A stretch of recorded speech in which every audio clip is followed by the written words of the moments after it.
Hello, thank you for joining me. So in this video I'd like to finish up our stem wall. We've been talking about the stem wall. We actually created it in the last video.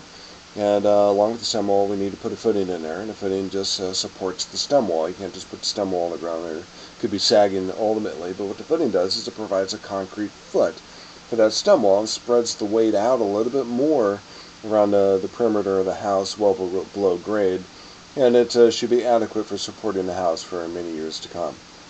So, one thing we need to do before that, now that we've verified and we've done this through sections, we've taken, or I have taken a couple different sections around the house to make sure that the stem wall is in the right location. What we need to do back to the stem wall is we need to take that stem wall and make it the appropriate thickness. We said it was going to be 6 inches, and for convenience of sketching, if you haven't seen the previous video, there's an important step in regard to that. We exaggerate it by bringing it out by a foot so we can actually see it when we're modeling on the first floor. So now that we've made those, put in the stem wall and verify that it's in the right location, we're going to take that stem wall, we're going to make it a little bit thinner. So we're going to select it, we're going to go up here to edit type, and we're going to, whoop, that's not what we're looking for, and click on the wall itself, click on edit type, go to edit, and we're going to make that, instead of 1 foot, we're going to make that 6 inches. And we're going to go to OK. So what we're going to see here is the stem wall is going to shrink down and it's going to be completely underneath the core. So the stem wall is supporting the core of the first floor walls, and the stem wall, by way of joist hangers perhaps, are going to be supporting the first floor, as I mentioned before. So that looks good. Everything's in place, and we have no intersecting solids in here, so that's really good. That's what we're looking for. So now let's go to our top of footing level and put in a footing. Just clicking at, what we're looking at here is a stem wall, and what we want to do is we want to put a footing underneath that. Still in the structure tab, if you go to the foundation palette, go to the wall button down here, it gives us a kind of a generic wall, a generic footing that we can put under here. It's a little big, so what we're going to do is we're going to get edit type, and we're going to duplicate it. We're going to rename this to something that's a little bit more fitting to what we're looking for here. Perhaps 20 inches by 12 inches. So it's going to be 12 inches high by the foot itself. It's going to spread out by 20 inches horizontally.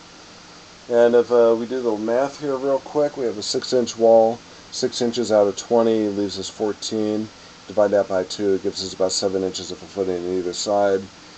Yeah, maybe 8 inches would be better, so let's go ahead and increase that by 2 inches. So 22 minus 12 gets us 16 inches divided by 2 is equal to 8 on either side. Pretty satisfied with that. And 12 inches might be a little bit thick, but depending on your codes, you might want to make that 8 or 10 inches. But we're going to keep it at 12 for this demonstration. So we're going to go to OK. And then we're going to go to OK again. And we're ready to put in. Very easy to do. All you have to do is click on the existing stem wall that we sketched in. And it puts in our footing right underneath it.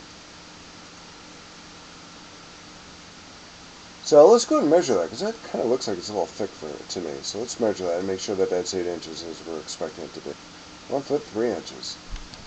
We didn't do that right. You know what we did is we changed the name of this thing, but we didn't change the thickness of it. So let's go back and go to edit type. And structural material, yeah, we want to keep that, but this is a little bit different before. We're not going to go to the edit button up here, but the width is not going to be 3 foot to 0 inches. It's going to be 22 inches. So type in 22 and then the inches notation for that. And we're going to go to OK. Let's go back to measure. And that should read 8 inches as it does. Good. So, looks good to me. Let's go to our section view and see what that looks like. So here's our footing, or here's our stem wall. Here's our footing. And I'm going to grab my, I'm not going to do that in the other section. I'm going to grab my, just so you see what it looks like, I'm going to grab the edge of my site and go ahead and delete that just temporarily so you can see what we're looking at here. Stem wall, footing, and that's looking on the edge, so if we're looking at it square on its face, there's a stem wall in the background, and our footing in the background, and you can see how that relates to the top of footing. So in regard to the top of footing level, we're actually looking at the top of footing, we're going down a foot so we can see the stem, so we can see the footing in here. And we also see the stem wall too. And the stem wall, again, just to verify it over here, supports the core, the structure of our first floor walls.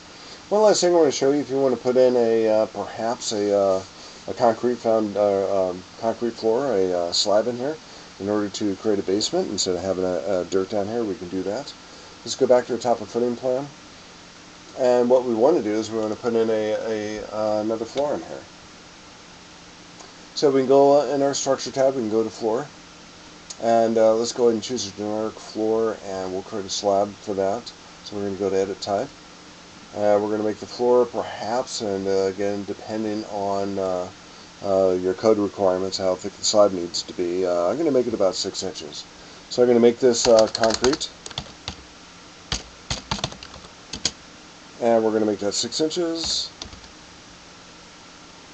We're going to call that concrete slab. We're going to call it slab concrete. I think it would be a little bit more consistent with what Revit's been calling their items up till now.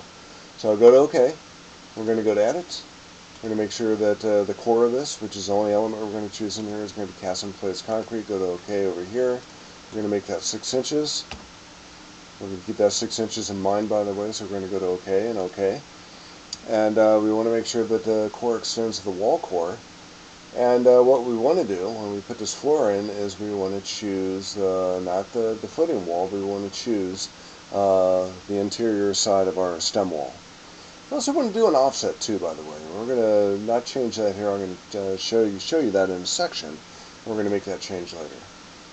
So we're going to choose all the interior sections of our stem wall. And typically that slab would go right on top of the footing.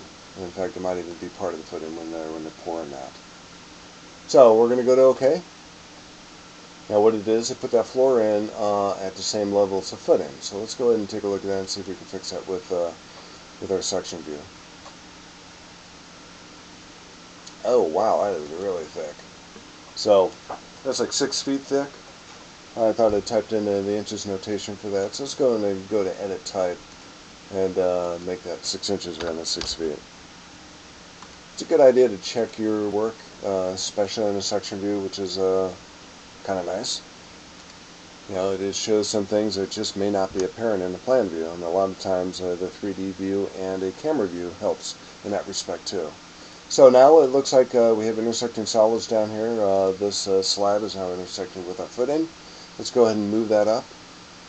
Make that 6 inches for the offset. It puts it right on top of the footing, and now we're in pretty good shape. So that's pretty much all I wanted to show you in these sets of videos. Hope you found them useful, and we will see you in class.